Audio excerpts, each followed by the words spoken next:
Er bo'lish faqat uylanish emas, ayolini yaqinlari oldida obro'sini to'kmay himoya qilishdir. Er bo'lish faqatgina nikohiga olish emas, nikoh vaqtidagi qabul qildim degan va'dasiga sodiq qolishdir. Er bo'lish bola paydo qilish emas, o'sha bolaning onasini ham hurmatini joyiga qo'yish va e'zozlashdir. Er bo'lish faqat baqirib ayblash emas, hech bo'lmasa boringga shukur onasi degan so'zlarni ayolga sovg'a qilishdir. Er bo'lish ayolni har qadamiga cheklov qo'yish emas, uning sog'inchini eshitish, dardini tinglash va charchog'iga quloq tutish.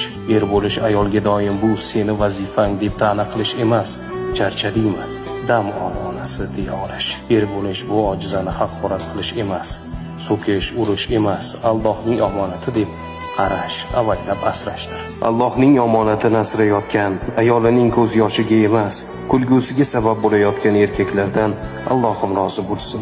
Er bo'lish oson, erkak bo'lish qiyin.